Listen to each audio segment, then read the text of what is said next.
The day of my dad's funeral, I went back to the cemetery, and they had already desecrated the grave, and they had left the same feathers there that they had left outside his rehab window. They were going there as vampires. They were attacking him as vampires. I guess they're vampires. Some people call them demons. They were attacking him, and I took pictures, and he was perfectly fine. And I went back to the rehab place that day, and in the evening I said, my dad is not waking up. What had happened to him? And the nurse said, nobody checked on him today. We're short-staffed. But he had these, like, faces all over when I filmed him. And they placed him right on the side where that cell tower is. Those mind control towers, they send these things, Wi-Fi. You can see entities around these towers. He had been fine the day before, but they had left feathers there. And they had changed the light at that rehab place from orange. They put a green there, but nowhere else, a green light. And I caught these women before coming, and they were doing rituals outside his window when he first got there. They would come outside, a woman and a daughter, and they were doing rituals outside his window. And at the time of Corona, they weren't letting anybody in these places. And the reason I'm telling you this is because George Clooney, Andy Cohen, this cult, Tava Bretz, Justin Bretz, Chris Buss, Alex DeSico, Illuminati people will not leave me or my family alone. And we have never joined the dark side. We're only Christian.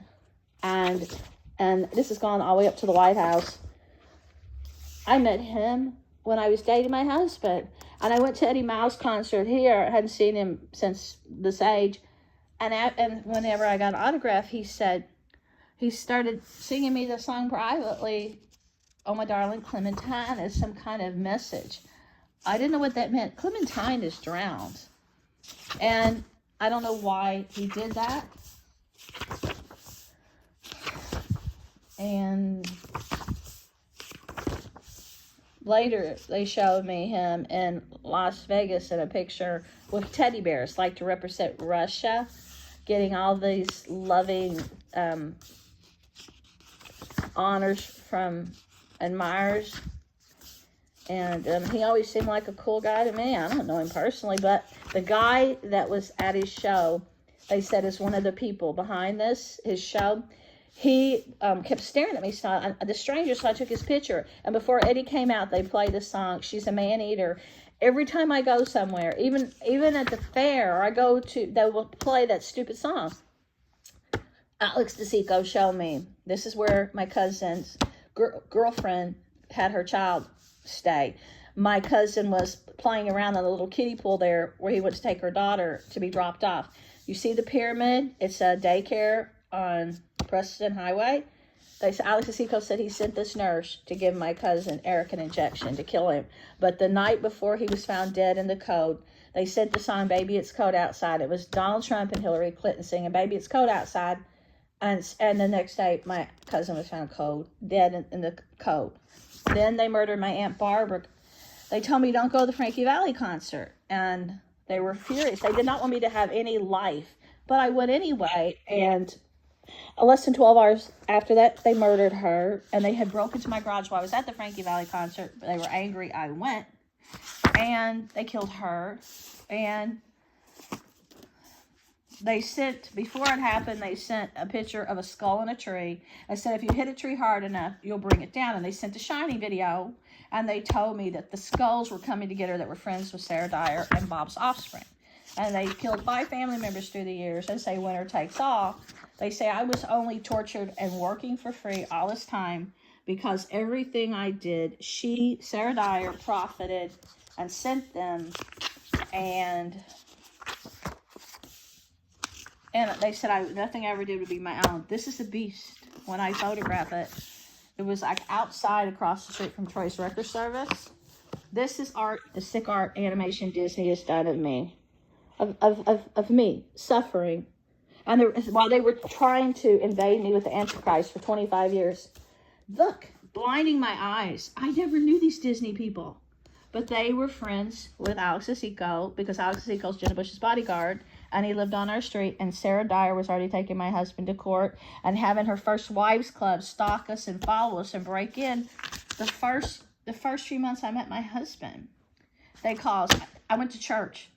So they hit me, parked, and then I'd go to the hospital, and they wouldn't let me get treatment. They'd follow me with people, and they would use weapons that would burn me like this. So I'd have to leave the hospital. Then they send me they had this guy named Daniel Easton call me on Christmas and threaten me from New York and talk about the mob.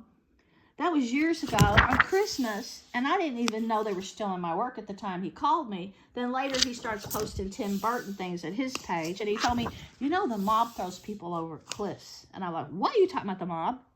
Not only did he call me on Christmas, and he started putting Tim Burton at his page, he sent me a video called The Ghost Whisperer and told me to watch it. I did it, but he mailed it to me. He goes, you have this gift. They're after you. You can do what the girl in the movie does, the Ghost Whisperer. And I never did know what the Ghost Whisperer was or what she did. But this person, they said, has been following me and my family and attacking us after nightfall. And they said he followed us and tried to steal my parents' soul, ghosting them or something. Now they say Tava Bretz has ghosted Bob. And then when Bob tried to talk to his granddaughter, who didn't want to speak to him a month ago because they said that they'd seen things at my page incriminating them, so that they don't want her to talk to him, they said Tava's ghosted you to Bob. They're trying to make us an offering to Evan, the son that is shown in the woods with her, have an initiation in the cult, sitting in this butterfly chair. And while Bob wanted to go to Biltmore on our way to North Carolina, I didn't want to go to this building. It's a mansion. I said it's like a mausoleum. I don't like to go in places like that. They hacked my phone, showed me Chris Bretz's daughters and all their offspring, and said they put you on a kill list. They're going to murder you, and you're going to be a sacrifice to the grandkids. And they were all born after they moved out of state. We never talked to them. They never talked to us. I mean, then later, Bob tried to have a relationship with Chris for 10 years. He didn't want one. So Bob said, well, then I'm going to skip a generation and leave what I would have left to you, to the grandkids, and cut you out, because 10 years I didn't even hear from you. And I never got one Father's Day card, or I never knew about any of them, their first kiss or anything after they left town, because Tava said, Mom's going to replace you with a stepdad because you won't do her bidding, and you'll never be our father. And she said, Mama's teaching us how to snake you. And Chris said, you're just a sperm donor. They said that like a year and a half after I met my husband. They left. They were raised by Ron. He never knew anything about their life, no Father's Day stuff. And then when this cult started robbing me and they got up in age, they wanted to send them back for one visit only to our house. And that was when Tava left. All of my computer monitor images were leaning toward the window. She met with the palette, the book entertainment for Clooney's company, a palette. She came here to meet with Clooney people. And then they put us on a kill list. And then our lives were hell. They started burning us, torturing us. And I kept getting him impersonating Stephen King, getting messages like this with him saying he's a vampire. But who knows who's really sending this? But I do know he's putting me in his books. And my land in his books. So that's kind of strange, don't you think? They say this is supposed to be Vladimir Putin. Can you believe it? I hear so much rubbish. I just can't make heads or tails out of it. These are books that were put together of things that have been sent to me. And I've got oodles of books. I never wanted to get entangled with the dark side. Like I say, my best friend was a nun. I wrote and published her poetry books. Then I did her biography. I could not believe these things were happening. And now they're dressing her up. And they and her, the week my dad died, she painted her living room the color of our mudroom. And John Saw had furniture made that was identical to our custom-made chair in our house. And he had dishes that were identical in his picture in his RV, that were our black dishes that we had made. But I don't know if John Saw is behind this. But I do know after I went to the conference, 6 of them, where he was a speaker, and Terry Brooks, he would be in our classes, and he went on a cruise with us, that the strange thing, after he was at this conference, and I went there, I started getting attacked by the Star Wars group, and Terry Brooks wrote the Star Wars trilogy. And then when I went, they put me in a room, and later they put Steven Spielberg's casting director next to my room, and she used to hang out with me, just talking, that's all. And then when we went to dinner at this cameraman that was filming Jurassic Park went to sit at the table. Some stranger started talking to us, so we didn't know. Said he was with Spielberg. And said, you want to know why Nicole Kidman and Tom Cruise are getting a divorce? I got the inside scoop. He wanted to gossip. And we got to go see Dragonfly being made at the airport where Kevin Costner's flown in. And they had this tribe. And then later when I got back home, all the things that were happening in that movie with Paranormal Activity, with the lights coming on, when me blowing light bulbs for my energy, it started happening in my home. And then I noticed after that, Tom and them wanted to come, and then they put us on some kill list. They said they put us on a kill list to be a sacrifice, and that's the only reason they only made one visit to our home, to try to make this thing happen. And then after that energy and stuff happened, I started filming Panusu all over this land, that thing. And then the land that I own was originally the same land as the school. We've been on the land. We had the land already offered to us, and we already filled out the paperwork to own the land the school's on.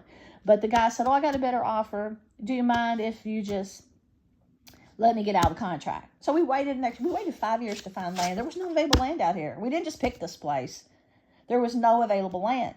So we ended up with this property, but it was originally connected to the school that has the cave system. The cave system's under here too. And there's something underneath here they say they want that King thinks is priceless. And he said, if you bury something on this property, it will be so evil, it will come back like Pet Cemetery. And they knew that Panusu was there before they built the school. There was a sistering right there with a cutout where everybody came and did devil worshiping practice. They built the school exactly where it was cut out in the woods, where they came with the pentagram and did the devil worshiping practice. And they named the school mascot the wolf, which is what this group kept sending me. Doing Google search engine themes of Linda Blair before they tried to damn me and possess me. They'd already did 3 Google search engine themes, and the wolf was at John Saw's page with the 3 little pigs, and the people in this group all had the wolf. And then they said leave your home, and John Saw and Bob's offspring were all sent to NASA, had their pictures taken. Even Bob's ex-wife the same week joined in this dark side, but they knew, the government here knew the devil was here, and that's why they put the kids here. And now they're bringing children in all the houses where murders occurred in Old Louisville. They're bringing in vampires and witches, and children are, for some reason, they're wanting to put them everywhere that the devil is. I went out of this because I never signed any contract. I never wanted to be a part of this. They chose me, and that's why God is fighting ferociously for me, because my parents didn't even know them, and they murdered them. I'm going down the road one day, and I'm parked on Shelbyville Road. Next thing I know, this woman hits me. She said she accidentally set her house on fire that day, forgot she was driving, and didn't see me until she hit my car. I could not feel my legs for about 20 minutes. I had amnesia, too. They told me at the Apple store, you had amnesia, complete amnesia. So I tried to call, but for some reason, somebody kept bringing the mayor's office up every time I tried to call the police for help to say, can you come here? There's been an accident. Well, I couldn't get the police because they kept hacking my phone and only sending me to, for some reason, the mayor, Brashear's office. And this woman, she was Oriental. She had Geico insurance. After this happened, it tore up my car. The government, the stalkers, would not let me get my car fixed. The people that the insurance company said, send us the damages, we will be happy to. I went to the hospital. They sent people to follow me, and they attacked me with weapons. And after 11 hours, these people and her burnt me the whole time I was waiting, trying to get help to see what they did to my back, and I had amnesia. She attacked me with an alien patch. He attacked me. They had some radar. He had weird tattoos. There were 2 trucks in the parking lot. Later, they said identified as some of the people in the OR waiting to attack me. And after 11 hours, they said, you can't go to the back to be examined. We could get you back to talk to somebody, get your blood pressure taken. They prevented me from getting treatment. And then instead of getting my car fixed, they prevented me. Every time I try to file, Geico said, we'll pay for it. They wouldn't even let my car get fixed. And when they caused the other car accident, they would not let me get my car fixed. On Derby Day, me and Bob, first time I had this car, it was my birthday, surprised me. I didn't have 1,000 miles on it. We went to the track for Derby Day. We didn't go in, we were just riding around. On the way home, we got back to Old Preston, and we noticed that this guy was coming at us, this elderly man, and we were just parked, and we were stuck waiting in traffic. We had nowhere, we couldn't run because we were pinned in. He hit us. Didn't have 1,000 miles in the car.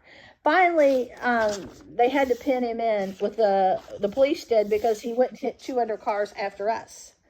And they said they got out of his car on Derby Day. He was wearing a New Year's Eve hat, and he said, Happy New Year. They did something to his brain. Later, this car didn't have 1,000 miles. I've only had 2 new cars in my life. It didn't have 1,000 miles. Then I had this, Bob said, my first car, what would you like? Because, you need a car. I picked a van because I had so many animals. I had over 7 dogs. I only picked a Toyota Sienna because I wanted something to haul my animals to the vet. And I didn't want a car just for sport appeal or to look flashy. I just wanted something for my dogs. So that car had an accident before 1,000 miles. The devil revealed to me later. Sarah was so jealous that I had a car, even though she divorced my husband 16 months before I ever met him, and she'd been remarried. This group did not think I should even ever have a car. When we got this land, Justin Bretz came for one visit only, and he said, you should never have that. Only mom should get a house. Only mom should get things. Because she programmed her kids to think I should never even have a new dress after I met my husband. That is such sick way of thinking. But his kids sent this, and I would not cash my card. And when they did, they put us on a kill list, supposedly. And then whenever they murdered my dad, they left something for each one of Bob's kids. And it said Alex Sissiko's name, sacrifice. And they left FBI hats. They left Hereditary movie to try to say they wanted to kill off my family and steal one of my nephews. They left ghost figurines. They left a book on human sacrifice. They left the same Aztec necklace here they did in my home when they broke in here. They left, for Obama, Abe Lincoln Vampire Hunter, because Spielberg had did a satire of him for the White House for a government. It was filmed on TV, political party there, and they made him Abe Lincoln. They left Abe Lincoln Vampire Hunter. And then whenever they broke into my Peddler Smart Avon booth, they left Dark Mike. But they left all this stuff in Dad's house with Kyla Bretz for putting us on a kill list. She got a job at St. Jude. They left St. Jude notepads. Sasha Bretz left her SpongeBob keychain for my husband, say they wouldn't sacrifice him. They left radiology little blocks to represent him from his radiation, where he's a radiologist at the hospital. They left things all through his house to represent want to kill us. They left a pirate chest with $1,000 coins with a queen's head. They left shirts that say, caps that say London. They left something from each one of Bob's offspring to symbolize they're trying to kill us and this was plotted years ago, and this is just how the world works with this dark cult. This is my parents. Look, never knew them. And they were able to do this to an honest couple who worked hard for everything they ever had. Nothing was ever given to them. And they gave charitably, and they paralyzed my dad just for the thrill of it all. When he first retired, before he could even race his car. I got so many books. And this group today said again, they will not stop trying to kill me through the devil. And if anyone would like to share this horror story about who is running the world and who's controlling your government, please do, because you don't know how bad they attacked me this morning. And all I said was, stay away from me. You have imprisoned me for 25 years, and I don't even know you. I committed no crime. You just said I had a white aura, and you want to try to sacrifice me because you saw I had a white aura. And you killed family members who never knew you either, because you said Alex Sissiko and Sarah Dyer are just greedy and they love to see me suffer.